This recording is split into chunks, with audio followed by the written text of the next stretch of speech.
Telangana high court نے جائیداد کے ایک مقدمے کے ضمن میں ایک ایڈوکیٹ پر 50,000 روپے کا جرمانہ عائد کیا۔ یہ جرمانہ اس لیے عائد کیا گیا کہ مقدمہ 25 برسوں سے زیر التوا تھا۔ ہائی کورٹ نے ایویکیو انٹرسٹ سیپریشن ایکٹ کے عہدیداروں پر بھی جائیداد خریدنے والے شخص کو سیل سرٹیفکیٹ عائد نہ کرنے سے جرمانہ عائد کیا، حالانکہ اس شخص نے وہ جائیداد 1962 میں خریدی تھی۔ اسمبلی کی 100 اور لوک سبھا کی 15 نشستوں پر کامیابی کے لیے ریونت ریڈی کا عہد، KCR خاندان کا غرور چکنا چور، KC اور کشن ریڈی کو مباحث کا چیلنج۔ مجالس مقامی چناؤ کے لیے کارکن تیار رہیں، جلسہ عام سے چیف منسٹر کا خطاب۔ چیف منسٹر ریونت ریڈی نے اعلان کیا کہ آئندہ انتخابات میں کانگریس پارٹی اسمبلی کی 100 اور لوک سبھا کی 15 نشستوں پر کامیابی حاصل کرے گی اور تلنگانہ میں دوسری مرتبہ کانگریس برسر اقتدار آئے گی۔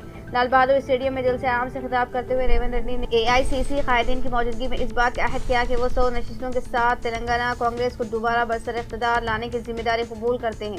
100 نشستوں میں ایک بھی نشست کم ہوتی ہے تو وہ ذمہ دار ہوں گے۔ ریونت ریڈی نے کہا کہ جس طرح 2023 میں انہوں نے کانگریس کو برسر اقتدار لانے کا وعدہ کرتے ہوئے پورا کیا تھا، اسی طرح الیکشن سے 3 سال قبل اعلان کرتے ہیں کہ اسمبلی کی 100 اور لوک سبھا کی 15 نشستوں پر کانگریس کی کامیابی کو یقینی بنائیں گے۔ یہ میرا وعدہ ہے اور میں اسے پورا کر کے دکھاؤں گا۔ AICC قائدین سے کہا کہ وہ سونیا گاندھی تک ان کا یہ پیغام پہنچا دیں کہ ریاست میں آئندہ حکومت بھی کانگریس کی رہے گی اور لوک سبھا کی 15 نشستوں پر کامیابی کے بعد نئی دہلی میں کانگریس برسر اقتدار آئے گی۔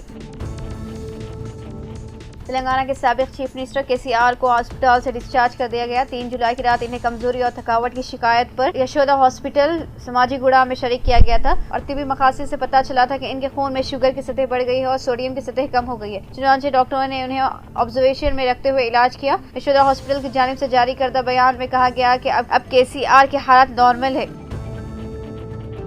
تلنگانہ کی 13 سیاسی پارٹیوں کو الیکشن کمیشن کی نوٹس، 6 سال میں الیکشن نہ لڑنے پر رجسٹریشن کی منسوخی۔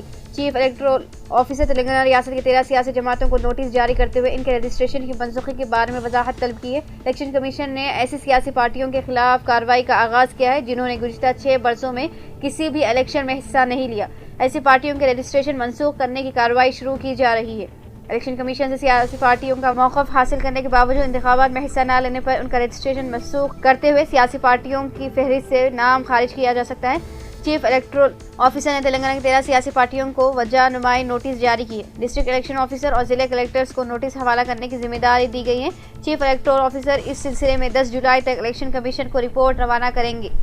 تلنگانہ کی جن پارٹیوں کو نوٹس جاری کی گئی ان میں Telangana Karmika Rythu Rajyam party, Indian minorities political party Hyderabad, Jago party, Telangana Lok Satta party وغیرہ شامل ہیں۔ حج 2026 تمام کارروائیاں ڈیجیٹل ہوں گی۔ اگر آپ اگلے سال یعنی 2026 میں حج پر جانے کی تیاریاں کر رہے ہیں تو آپ کے لیے ایک خوشخبری ہے۔ مرکزی حکومت نے اعلان کیا ہے کہ آنے والے سال سے سفر حج کی تمام کارروائیاں کو ڈیجیٹل کیا جا رہا ہے۔ اس کا مقصد زائرین کو زیادہ سہولیات اور شفاف عمل فراہم کرنا ہے۔ یہ اعلان مرکزی وزیر کرن رجیجو نے حج ریویو میٹنگ کے بعد کیا۔ انہوں نے کہا کہ 2025 کا حج انتظامیہ کے لحاظ سے اب تک کا سب سے کامیاب حج رہا اور اب حکومت 2026 کے لیے پہلے سے ہی تیاریوں میں مصروف ہے۔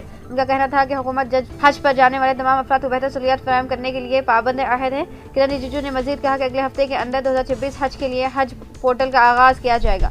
جو افراد اگلے سال حج پر جانے کے خواہشمند ہیں انہیں مشورہ دیا گیا ہے کہ وہ دی گئی ٹائم لائن کی سختی سے پیروی کریں۔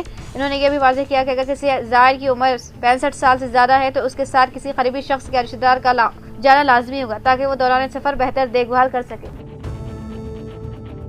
Telangana overseas man power company limited کی جانب سے جو کہ محکمہ لیبر کے تحت ایک رجسٹرڈ ریکروٹمنٹ ایجنسی ہے، حکومت جاپان کے specified skilled workers SSW scheme کے تحت جاپان میں کام کرنے کے لیے کوالیفائڈ فیمیل نرسنگ اسٹاف کی ٹریننگ اور ریکوائرمنٹ کے لیے ایک خصوصی پروگرام منعقد کیا جا رہا ہے۔ مسلمہ کالجز سے intermediate GNM ANM paramedical courses کامیاب 19 سے 30 سال عمر کی فیمیل امیدوار اس پروگرام میں شرکت کے لیے درخواست دینے کی اہل ہیں۔ اس کے لیے پہلے کے کام کے تجربے کی ضرورت نہیں ہے۔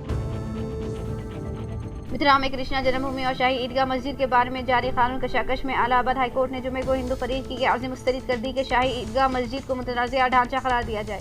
اس مسجد کے بارے میں ہندو فریق نے دعویٰ کیا تھا کہ یہ شری کرشنا جنم بھومی احاطے میں بنائی گئی ہے۔ عرضی میں استدعا کی گئی تھی کہ مسجد کو سرکاری طور پر تمام عدالتی ریکارڈز اور مستقبل کی عدالتی کارروائیوں میں متنازعہ مقام کی حیثیت سے درج کیا جائے۔ جسٹس رام منوہر نارائن مشرا کی سنگل جج بینچ نے اس عرضی کو زبانی طور پر خارج کرتے ہوئے کہا کہ ہندو فریق کی اس معاملے میں داخل کردہ درخواست کو موجودہ مرحلے پر خارج کیا جاتا ہے۔